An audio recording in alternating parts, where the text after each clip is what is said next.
Hey guys, Nikki here with Russ. What's going on? We are making grilled chicken. It's not I'm sorry. good. Okay. I take on Coq-Au-Vin, which is a French dish. I consider it my signature dish. I like to make it for basically everyone who deserves it. Who's a purist would say it's not Coq-Au-Vin, but... Yeah. No, I just did Ancestry.com and I am 25% French. I'm 25% proud of you. You're gonna teach me how to cook.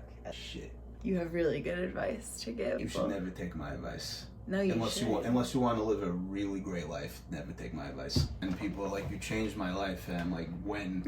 Here's your first lesson. The first lesson is mise en place, everything in its place. Before we even turn on a burner, make sure everything's ready to go on fire. You set up your line. Like in a restaurant, everything is prepped ahead of time. We'll do the same in the home kitchen. I'm gonna be making the chef some coffee. What you know about me? What you know about me? Do you know why they call it sous chef? Sous is French for assistant, I think. No, it's second. So it's second in command. I gotta brush up on the French lingo. In most restaurants, there's the chef, the sous chef, and then the chef's in charge of each station. The fry station, grill station, fish. Should I grab a straw? Yeah, So I was going too heavy-handed. yeah, it's in the wrist too. Just like drumming. Up and down, yeah. In a restaurant, you'd eventually be in a situation where you had a box of like 300 of these. You had to do them in like an hour. I'm gonna puree these jams. Yeah. I was originally planning on doing butternut squash, but the market was out when I went, so we're doing yams. Have you ever tried purple yams? I thought about getting those, and then for whatever reason, I'm just gonna go to the regular yams. Oh, this is what I was gonna remember last time I said you were scaring me the way. From the index finger, you hold it. You see there's a furry end right here, and then there's the tip. You know? Circumcision like that. Cut it in half. And the reason you leave this on is so when you're dicing it, this still holds the whole onion together. You go in, and you make your cuts. Almost to the ends, but not the whole way. Okay. Make sure you tuck your fingers in. Classic way you're quote-unquote supposed to do it is make it into a cube. Like this would be waste. I don't like the waste. Into strips, and then you tediously just go.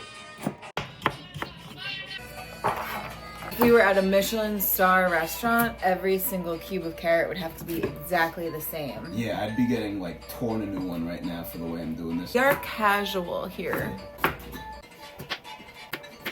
Common misconception, not all chefs are mean.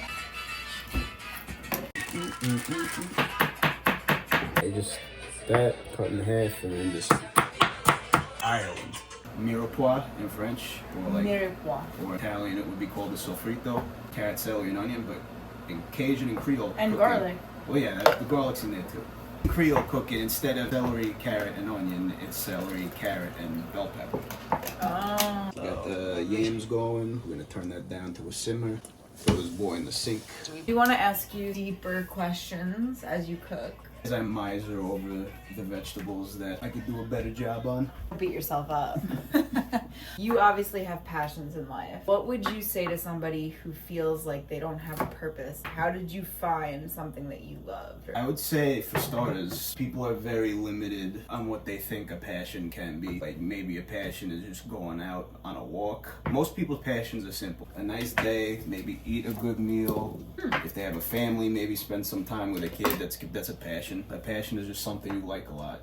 It doesn't have to necessarily be hobby related. I remember when I was in 6th grade, for like career day, the guidance counselor came around and like she was like, "What do you guys want to do with your life?" And I look in the camera actually. Everyone's like, there's people, I don't know what I want to do for work. And she's like, if that wasn't an issue and you could just do whatever you wanted, what would you do? And people would answer, I like camping, or like I like hunting, or I like going on boats. Make your career the closest thing you can to whatever that is. So like if you like being outdoors, like maybe look into being a park ranger. I like to eat, now I cook. I like to play drums, we're working on that. What in your personal life has your relationship with music, like when did it start? What does it mean to you? Why is it important? I'm a private chef right now. It's a sweet gig. I throw it all off a cliff for like half the money playing music. So when was the first time you knew that you were a musician or wanted to be? Well, the first time I knew I wanted to actually play drums was when I was very, very little. My mom had she had the VHS, the Sesame Street 25th anniversary.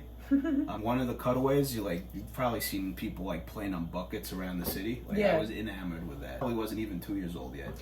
Were you like tapping stuff? I was always hitting things. Did your mom nurture that part? She did. She was very. She let me play drums in the house. A lot of people I talk to, they tell me they would have loved to play drums, but there was no way there'd ever be a drum set in the house. Right. My parents saw that. Yeah, they got me lessons. All right, we got some raw chicken over here, so let's talk about what we're gonna do with it. Is that salt? It's salt and pepper. Okay. Is there something wrong with salt? No. You want to do it liberally. Just let it flow, because a lot of this will just come off in the pan. If you put proteins in a pan before it's hot, and it gradually heats up, what happens is you won't get any caramelization on the skin because all the water content won't evaporate fast enough, so it'll just steam and it'll get soggy. So a little water in the hands. You might say that and think it's hot. It's not hot enough. When it's hot enough, it'll bead like mercury balls and dance along the surface. See how it's not evaporating? It's kind of just dancing. Throw in the oil, lay it away from you. This side is your presentation side you want to cook first.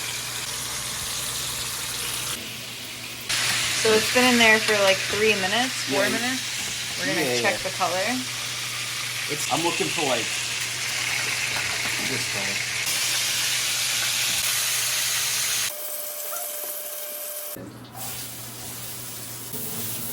You always want to season. That looks pretty. You always want to season in layers, so the chicken got salt and pepper. Now the veg is getting salt and pepper. Just a little bit, and you'll see why. I'm not sure if it will, but it's probably going to flame up a little. I'm making a cornstarch slurry to thicken the sauce later. So what did you put? You put this cornstarch. It's just 2 parts water, 1 part cornstarch. I want it to be enough to come up halfway. Okay.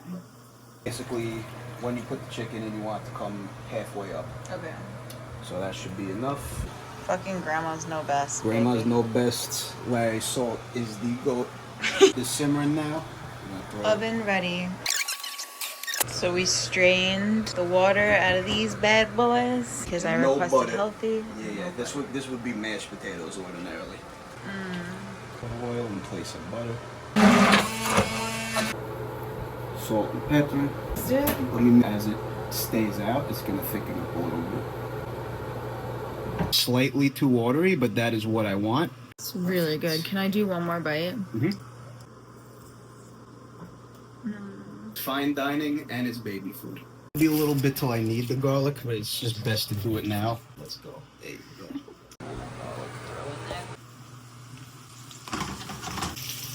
Just a little mist. Wow. Look at those babies. Holy shit. That's so pretty. Daddy. Daddy behavior. Fat from the chicken and emulsifies. Left with is some thickness. From the chicken, the vegetables all coming together. Here's where max heat. Ladle, so we're using this.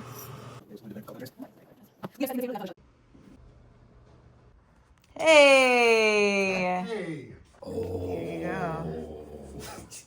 So we have a French dish today. Coq-Au-Vin over sweet potato puree with some collard greens.